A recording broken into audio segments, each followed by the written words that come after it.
चलिए बढ़ते हैं आगे। दिल्ली से बड़ी खबर आपको बताते हैं। गृह मंत्री अमित शाह की आज ताबड़तोड़ रैलियां। अमित शाह 3 रैलियां और एक रोड शो करने वाले हैं। दोपहर 2:45 पर रोहिणी पहुंचेंगे, जनसभा को संबोधित करेंगे। तो दोपहर 3:30 पर वजीरपुर में उनकी जनसभा होनी है। शाम 4:30 बजे शालीमार बाग में रोड शो अमित शाह करने वाले हैं। शालीमार चौक से हैदरपुर तक ये रोड शो जाना है। शाम 7 बजे नई दिल्ली में अमित शाह की जनसभा होनी है। यानी कि दिल्ली में अमित शाह लगातार प्रचार प्रसार में जुटे हुए हैं और आज भी ताबड़तोड़ रैलियां अमित शाह की होनी है। 3 रैलियां हैं। देखिए, एक रोड शो है जिसमें अमित शाह शामिल होने वाले हैं। इसमें जनसभाओं को संबोधित करते हुए भी अमित शाह नजर आएंगे। दोपहर में उनकी बैक टू बैक ताबड़तोड़ रैलियां होनी है, जहां पर वे जन समर्थन जुटाते हुए नजर आएंगे और बीजेपी के पक्ष में माहौल बनाते हुए दिखाई देने वाले हैं। क्योंकि कई साल हो गए हैं भारतीय जनता पार्टी को दिल्ली में जीत नहीं मिली है और पूरी कोशिश है अमित शाह की कि अपने समर्थन में जन समर्थन को जुटाया जा सके। और इस खबर पर ज्यादा जानकारी के साथ दिल्ली से संवाददाता मनोज शर्मा हमारे साथ जुड़ गए हैं। मनोज, ताबड़तोड़ रैलियां होनी है, अमित शाह की रोड शो भी वे करने वाले हैं। कब ये कार्यक्रम पूरे शुरू हो जाएंगे और कहां पर फोकस रहेगा आज उनका? देखिए, दिल्ली विधानसभा चुनाव का जो काउंटडाउन है वो शुरू हो चुका है और 5 फरवरी को जनता सभी उम्मीदवारों के भविष्य का फैसला करेगी।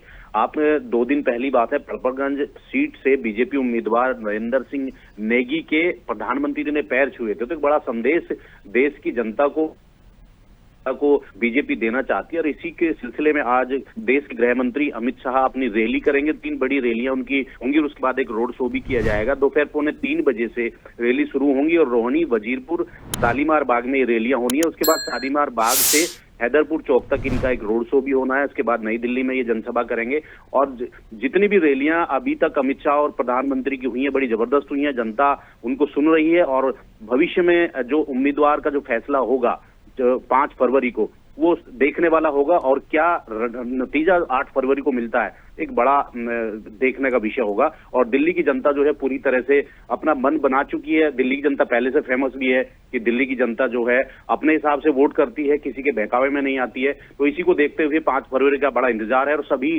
पार्टियां जो हैं अपनी अपनी तरीके से चुनाव प्रचार में जुटी हैं। जी बिल्कुल। और इसके पहले भी जब उनके दिल्ली में कार्यक्रम हुए हैं प्रचार प्रसार के, तो केजरीवाल के खिलाफ जमकर वे बोले हैं, आक्रोशित दिखाई दिए हैं। और जब पूछा गया कि जो 25 साल का वनवास है वो खत्म होगा कि नहीं, तो आश्वस्त एक तरीके से अमित शाह दिखाई दिए और ये भी कहा कि जिस तरीके से पूरी प्लानिंग रणनीति उनकी तरफ से भी बनाई गई है, तो पूरा जो सूखा है 25 साल का, इस बार तो बीजेपी के लिए खत्म होने जा रहा है। मनोज, बिल्कुल, बीजेपी की पहले से रणनीति रही है कि वो खुद को इतना मजबूत सामने वाले को पेश करती है कि दूसरी जो पार्टियां, जैसे अभी आम आदमी पार्टी को आपदा बताया, कांग्रेस को उन्होंने सहयोगी बताया, तो तमाम ये चीजें हैं। बीजेपी बिल्कुल स्ट्रॉन्ग तरीके से फील्ड में है और ये जो वनवास, जैसे आपने बताया कि वनवास जो बीजेपी का है वो जल्दी ही हो सकता है कि 5 तारीख को खत्म हो जाए। और जो आम आदमी पार्टी का जो लगातार का जो 3 बार का जो वो है रेशो है वो शायद खत्म हो जाए, ऐसा देखने को मिल सकता है। लेकिन भविष्य में है वो 5 तारीख का इंतजार हमें करना पड़ेगा। जी बिल्कुल, कोशिश पूरी जारी है। भारतीय जनता पार्टी के बैक टू बैक नेताओं के दौरे हो रहे हैं। इसी क्रम में अमित शाह का भी ये दौरा। बहुत शुक्रिया मनोज, जानकारी के लिए आपका। लेटेस्ट खबरों के लिए लाइक, फॉलो और YouTube पर सब्सक्राइब करें, बेल आइकन दबाएं, साथ ही विजिट करें swedeshlive.com पर।